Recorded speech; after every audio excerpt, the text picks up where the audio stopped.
The Kangaroo Supreme Court just ruled that states can make it illegal to be homeless, including living in your car.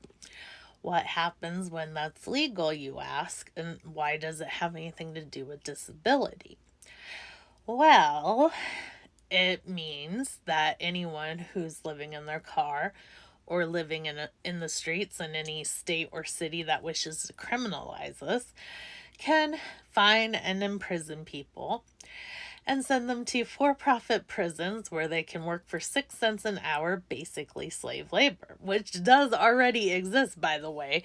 This is just a new glossy layer to it. My grandma said, oh, like the son of her friend who was accused of trying but failing to make child pornography.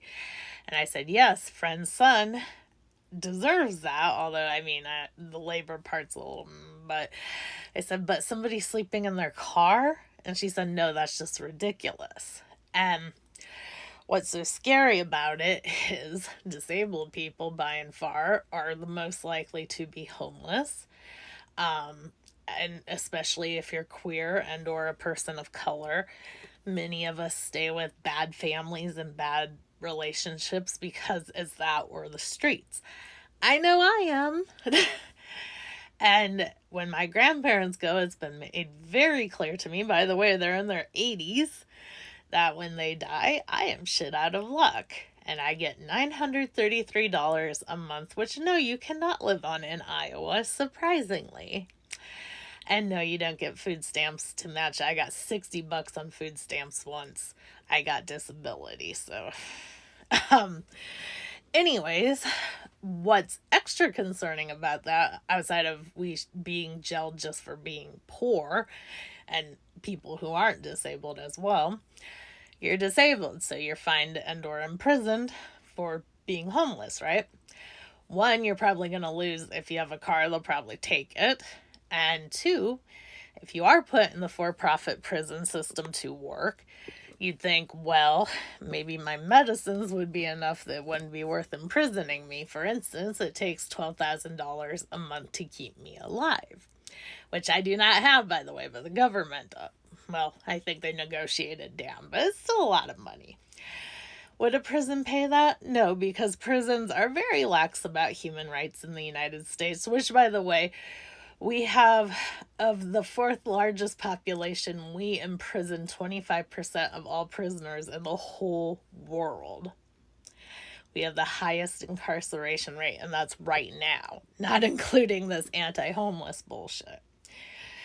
So, when they imprison us and they don't give us our meds, what happens?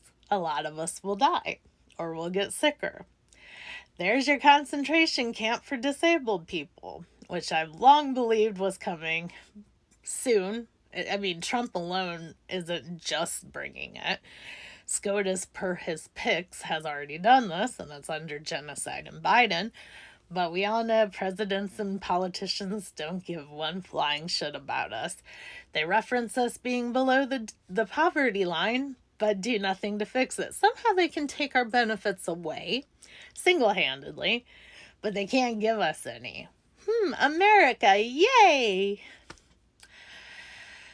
Another layer of what concerns me with this, and my God, is there anything that's not concerning, is a lot of us are already experiencing, well, if you don't fall in line, I'll kick you out on the streets, because you're disabled and you have no choices. The streets are your asshole family and or relationship.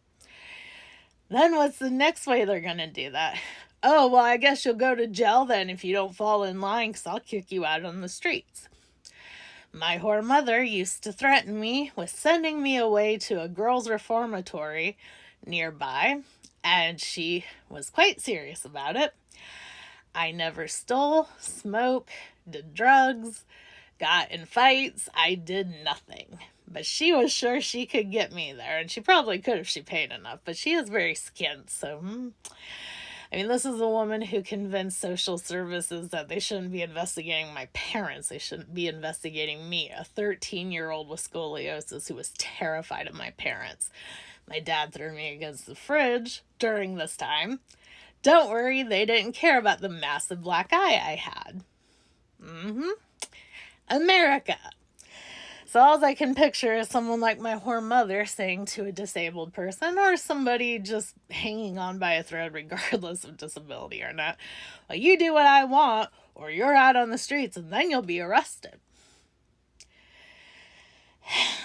I've long been warning everybody on all my accounts to be safe, because God knows what's coming, but it don't seem good. If you're disabled, I strongly recommend you have a hard copy, as in you print it or write it out, of all your meds, your doctors, anybody you actually want contacted. And if you have pets, all their records. Keep this in a handy folder, plus print off and or write the directions to either the nearest safest state from where you are and or Canada or Mexico, whichever's closer. Because who knows what's coming. With KOSHA, which they're trying to pass in Congress, I think they're damn close.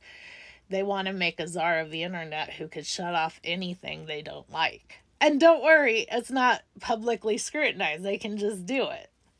America, right? That would mean, like, say, for me, moving to Illinois or Minnesota in my car, which I don't know if either state currently has that, but I'm sure they're working on it. And then Canada. Is that ideal? Is that something I want to do just right now, given what's going on? I'd love to, but I'm not at the living in my car point yet. But I am damn aware of how to get to each one, and I have my hard copies. Because you don't fucking know what's coming. I hope I'm a Del Gribble. I hope I'm a conspiracy theorist. I'm very afraid I'm not. So please be careful out there. And especially if you know people who are this close to homelessness, like a shitty family or something, let them know. Let them get prepared.